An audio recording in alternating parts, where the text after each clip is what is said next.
todos observen la fachada desde el punto de vista geométrico. ¿Sí? ¿Qué es lo que pueden observar? ¿Cómo? Arco y columna es lo principal que se ve.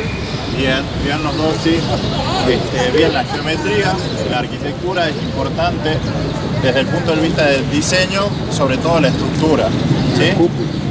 Las cúpulas también. Tenemos, por ejemplo, en las columnas, ¿qué figura se ve? ¿Qué cuerpo geométrico? Cilindro. Bien, cilindro.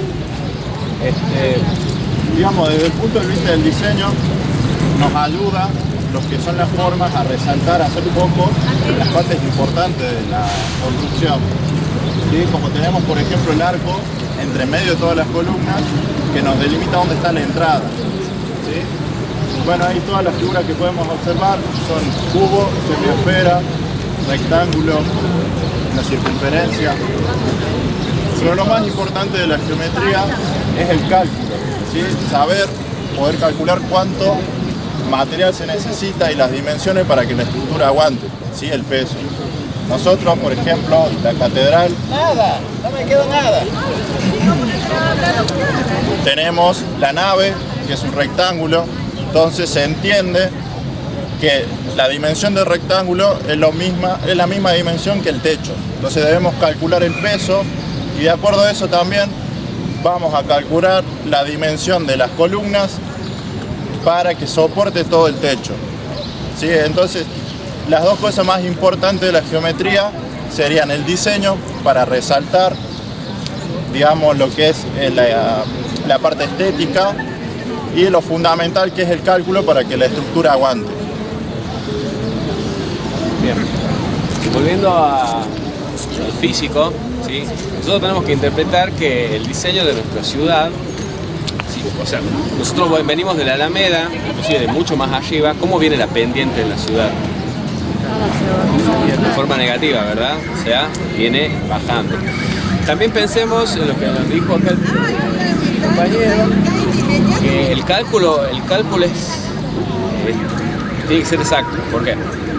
Porque principalmente es una estructura de un montón de toneladas, que inclusive está hecha, ya habíamos dicho, que de piedra, de canto rodado, de arena, de piedra laja, de arcilla, de ladrillos también. En este caso el hormigón romano que tiene también tiene ladrillo. Hay una de las paredes que está sin revestir, que justamente es adrede, para que se pueda ver la composición de la mezcla. Tengamos en cuenta, si nosotros fabricamos una casa por así decirlo, de una cierta altura, ¿cuánto creen ustedes que es el porcentaje de lo que tenemos que cavar los cimientos? ¿Será lo mismo para abajo que para arriba? ¿La mitad? ¿Un cierto porcentaje? ¿Sí? Tenemos que estar pensando que es de un 35% en adelante. Si yo voy a hacer una casa de 3 metros, seguramente 1 metro, 1,20 metros, 1,30 metros, el cimiento es fundamental para evitar desplazamientos, para que tenga buen sostén. Si nosotros pensamos en que la calle viene así, ¿sí? Vamos a pensar, ¿tendríamos cimientos iguales de ambos lados o tendríamos que tener más largos de un lado que de otro? En el frente hay más profundidad para que no haya deslizamiento, para que no venga de alguna forma, ¿sí? También pensemos en los insumos. Ahora vamos a lo tecnológico y pensemos en cómo trajeron todos los insumos para todas las obras. Bueno, les cuento. En el viejo camino de la Aguada, cerca de la gruta, hay una senda que generalmente la senda lo conoce gente que hace trekking, que se llama la senda de Carabati, que es una suerte de cantera de donde se extraía justamente todos los materiales, e inclusive los aglutinantes.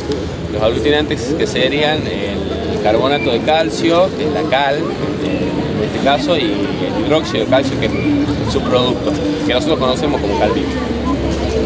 En ese caso se usaban este tipo de materiales. Ustedes imagínense que sin calcinarlos, porque el cemento Portland lleva un proceso que es de calcinación, ¿sí? Eso es lo que se tiene que tener en cuenta. De ahí, si nosotros la vemos a la pared adentro, como aquí hay acceso, pues si la vemos a la pared, vamos a notar que la mezcla no es el color típico del cemento, sino es más blanquecino. tiene como una suerte de ser más calcificado, tiene una contextura ósea, por así decirlo. Y eso es lo que también genera muy buena impermeabilidad a lo que es el agua. ¿Por qué? Porque este tipo de material tiene la capacidad de humedecerse, no generar el salitre que lo desintegra, ¿sí? Y a su vez ser flexible. Por eso aguanta los movimientos sísmicos y no se quiebra. Ustedes piensen que hay materiales, cuando no sean metálicos, mientras más duros sean, son más frágiles. ¿Por qué? Porque sus átomos están susceptibles a que una vibración rompa esos enlaces y esto se desintegra. Esto es lo mismo que sucede. También pensemos en materiales flexibles. Si nosotros pensamos en el hierro ¿es flexible o no es flexible? No, sí es flexible el hierro. Sí, es plástico, tiene una plasticidad el hierro. Yo lo puedo doblar al hierro y no se rompe. Yo doblo cemento, se parte. Yo doblo una barrita de azufre y se parte, no puedo doblarlo. Entonces, no pensemos en la dureza como sinónimo de firmeza, ¿sí? O sea, por ahí es otra. Hay muchas propiedades, no le voy a dar una clase física ahora, es un poco al vicio, pero está bueno entender que a ciertas regiones, a ciertas condiciones climáticas, es mejor usar ciertos elementos. Y en un lugar donde tenemos movimientos sísmicos, tener unas estructuras que puedan ser elásticas, ¿sí? Que puedan tener durabilidad. La durabilidad es sinónimo de elasticidad también, ¿sí?